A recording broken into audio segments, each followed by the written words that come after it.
शुरुआत में एक लोकप्रिय कहावत से हम करेंगे, क्योंकि ये कहावत अपने आप में बहुत सारे सवाल आपके सामने खड़े कर देंगे। क्योंकि half knowledge is more dangerous than no knowledge. मतलब आधी अधूरी जानकारी बिना जानकारी से ज्यादा खतरनाक होती है। आजकल आपकी जिंदगी में ऐसा ही कुछ हो रहा है। जाने अनजाने आप अपने स्वास्थ्य के साथ सबसे बड़ा खिलवाड़ कर रहे हैं, और इसे समझाने के लिए आपसे एक सवाल भी हम पूछना चाहते हैं। आपको वायरल होता है या तबीयत खराब होती है, तब आप क्या करते हैं? जवाब होगा एंटीबायोटिक खाते हैं। फिर जब आपसे यह पूछा जाए कि किसकी सलाह पर आप ये दवा खाते हैं, तब आपका जवाब क्या होगा? दोस्त, घर वाले या मेडिकल स्टोर के स्टाफ की सलाह पर यह दवाई आप लेते हैं।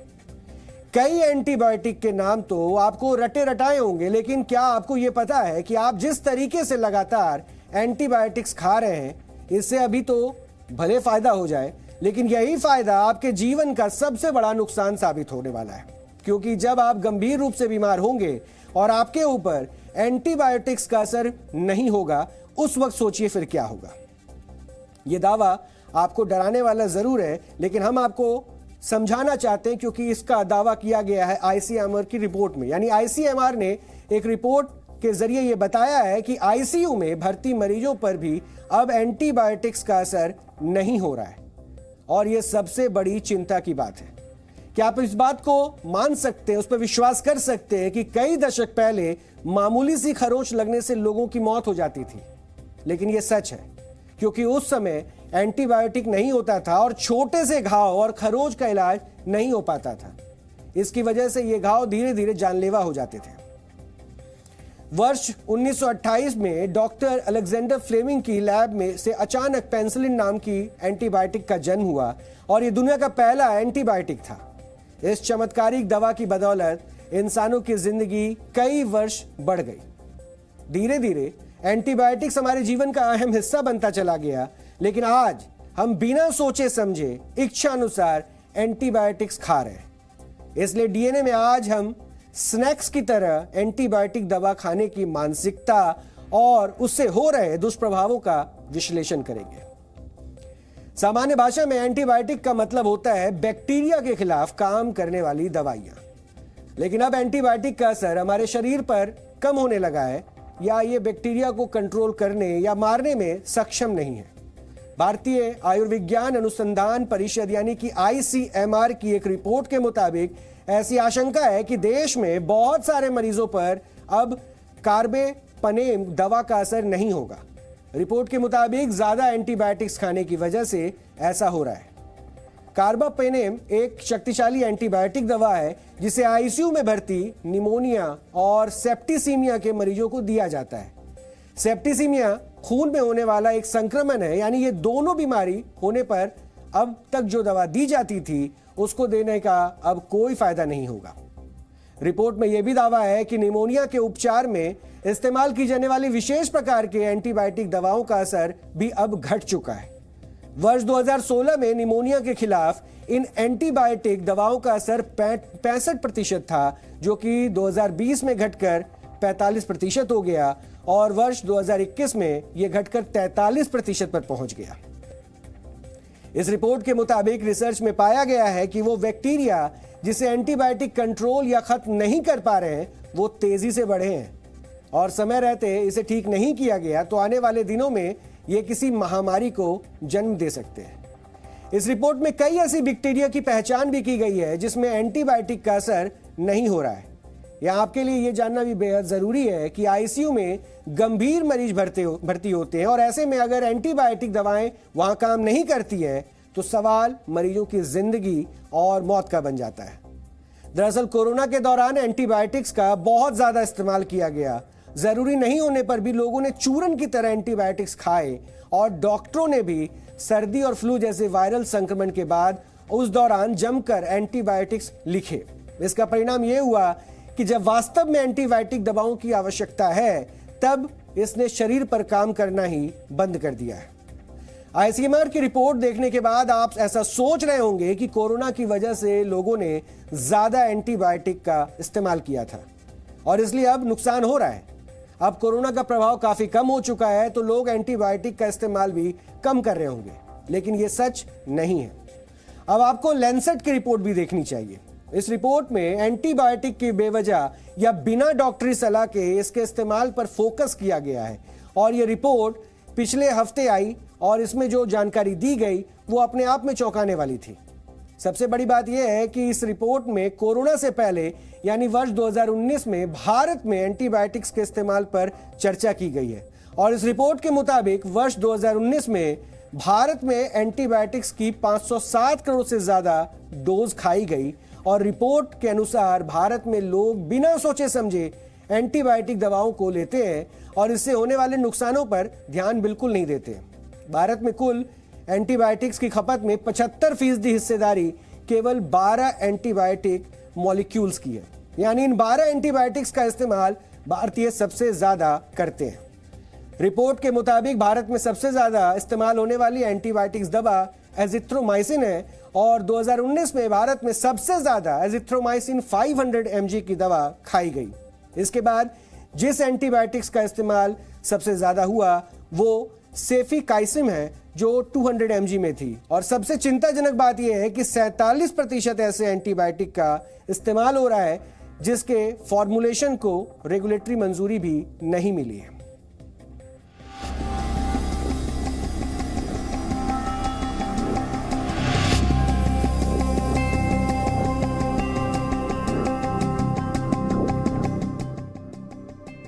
एंटीबायोटिक रेजिस्टेंस, ये टर्म तो आप कई बार सुन चुके हैं, लेकिन असल में होता यह है कि एंटीबायोटिक दवाएं मरीजों पर काम नहीं करती और सबसे बड़ी चुनौती आती है आईसीयू में जब मरीज पहुंच जाता है और उसका इन्फेक्शन का खतरा बढ़ता जाता है। ऐसे में सबसे बड़ा चैलेंज ये है कि अगर कोई गंभीर मरीज है तो उसको कैसे बचाया जाए। तो क्या होता है एंटीबायोटिक का ज़्यादा इस्तेमाल करने से और आपके लिए समझने वाली बात क्या है? हमारे साथ डॉक्टर राजेश पांडे हैं जो क्रिटिकल केयर के हेड हैं BLK हॉस्पिटल में। हम आईसीयू में खड़े हैं, यहाँ ज़्यादातर जो मरीज़ हैं वो क्रिटिकल केयर के अंतर्गत आते हैं, गंभीर मरीज़ हैं।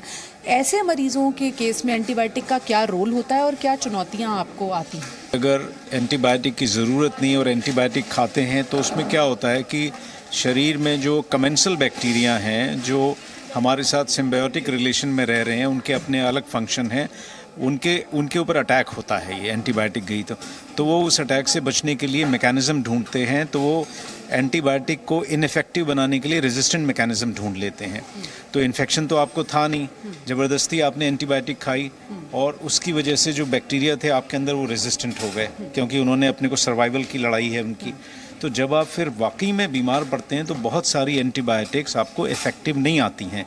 आजकल जो पैटर्न है उसमें काफ़ी सारे करीब 60 से 70% में जो सीरियस क्रिटिकली इल पेशेंट हैं उनमें रेजिस्टेंट बैक्टीरिया आ रहे हैं जिनको हम मल्टी ड्रग रेजिस्टेंट बैक्टीरिया कहते हैं। मोस्टली एंटीबायोटिक्स जो कार्बापेनम, मेरोपेनम, इमिपेनम आती हैं जो हमारी टॉप मोस्ट एंटीबायोटिक हैं, ये उनमें काम नहीं करती हैं।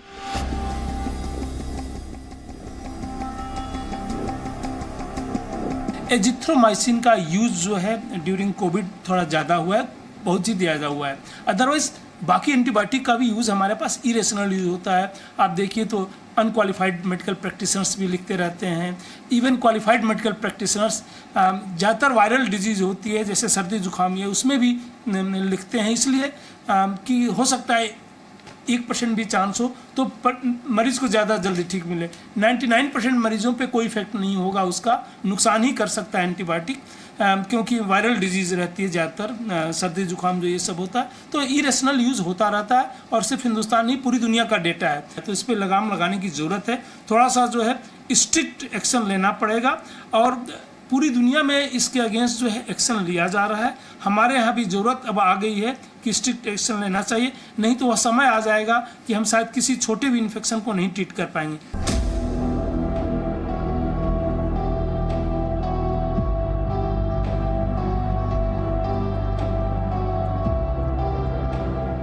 आपने देखा होगा कोरोना काल के अंदर तो आप लोगों ने ही कहा कि भाई इसकी और कोई दवा नहीं है, एजिथ्रोमाइसिन 5 दिन गले के लिए खा लीजिए। आपने डोलो को एक बहुत बड़ा प्रोडक्ट बना दिया। इस तरह करके ना कोरोना काल के अंदर बहुत सारी अनएक्सपेक्टेड चीज़ों को जो है ना हाईलाइट करके उनको एक ऊपर कर दिया। और क्योंकि जब ये बातें चल रही थी, माउथ कन्वर्सेशन था, लोग मिल नहीं रहे थे, टेलीफोनिक बात चल रही थी, तो एंटीबायोटिक का जो सेल बढ़ा है, हम इसको सेल बढ़ना कहें या इसका यूज़ कहें या इसका मिसयूज़ कहें, क्योंकि कोरोना के अंदर एंटीबायोटिक्स बिका है, खूब बिका है। आजकल तो मोबाइल आता है, मोबाइल में डॉक्टर साहब ने लिख दिया, वो लाता है, वो दवाई दे देते हैं। तो ऐसा नहीं है कि कोई केमिस्ट को एंटीबायोटिक बेचने का बहुत इंटरेस्ट है। मांगता है पेशेंट, देनी पड़ती है, पूछता भी है और वो अवॉइड भी करता है, और सरकार का भी बहुत प्रेशर रहता है। तो इसलिए एंटीबायोटिक बिकेगी भी और लिखेंगे भी डॉक्टर, इसको कोई नहीं रोक सकता।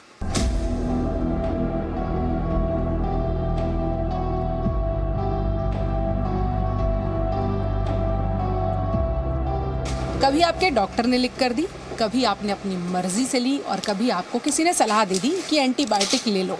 भले ही आपने अपनी मर्जी से नहीं लेकिन मजबूरी में ही सही इतनी एंटीबायोटिक खा ली हैं कि अब भारत में ज़्यादातर लोगों पर एंटीबायोटिक दवाएं काम ही नहीं कर रही हैं। समस्या भले ही आपने खड़ी ना की हो लेकिन समाधान आप खोज सकते हैं। तो अगली बार जब एंटीबायोटिक दवा आपको कोई सलाह दे या लिखे तो सवाल ज़रूर पूछिए कि इसकी कितनी ज़रूरत है। पूजा मक्कड़, जी मीडिया, दिल्ली। दुनिया की पहली एंटीबायोटिक पेनिसिलिन बनाने वाले डॉक्टर अलेक्जेंडर फ्लेमिंग को वर्ष 1945 में नोबेल पुरस्कार दिया गया है।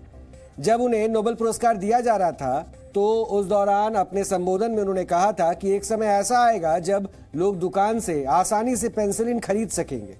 लेकिन यही सबसे बड़ी चिंता की बात होगी, क्योंकि लोगों को ज्यादा एंटीबायोटिक के इस्तेमाल से होने वाले नुकसान की जानकारी नहीं होगी। 77 वर्ष बाद आज अलेक्जेंडर फ्लेमिंग की बात सही साबित हो रही है और आपको जानकर हैरानी होगी कि पूरी दुनिया में हर साल लाखों लोगों की मौत एंटीबायोटिक रेजिस्टेंस की वजह से हो जाती है। यानी कोई संक्रमण होने पर जब एंटीबायोटिक दिया जाता है तब वो काम ही नहीं करता है।